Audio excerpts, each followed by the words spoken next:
Although Nehru had great respect for Mahatma Gandhi's views, he was a man in a hurry and believed that only through science and technology and industrialization could he hasten the pace of progress. He believed that the planning process was a crucial element in the making of a new India. Published in December 1952, the first five-year plan of the Government of India stressed the role of the state as the prime mover of change. The focus of the plan was the rural sector, and specially production of food grains. A primarily agrarian economy could not afford to ignore the agriculture sector. India, after all, was composed of over 600,000 villages, and the landholding patterns in these rural areas was shaping the distribution of economic wealth in the country. For Nehru and his colleagues, land reforms was an essential input in this building of modern India, and only through this could social justice and equitable distribution of wealth be achieved.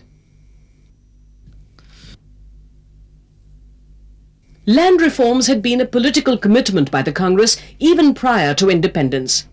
It had declared that the land must belong to the tiller. Rural debts should be written off for agricultural labourers and state credit institutions nationalised to replace the evil money lenders. The aim was to wipe out all traces of landlordism and semi-feudalism. But the reality was different.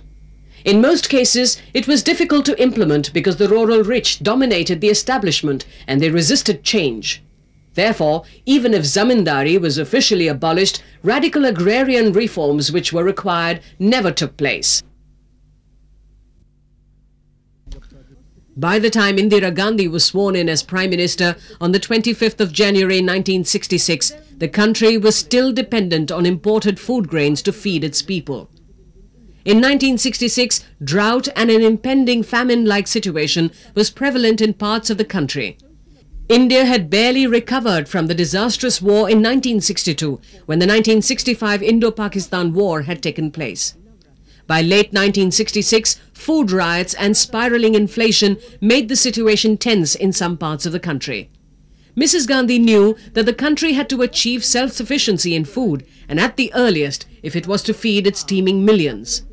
A decision was taken to encourage farmers to use high-yielding varieties of seeds. From about 1968 onwards, our progress was more towards yield per hectare or per area, and that was caused about by the high-yielding varieties of wheat, of rice, of jowar, bajra, maize, and they were all grown with water, irrigation water, and good soil fertility management.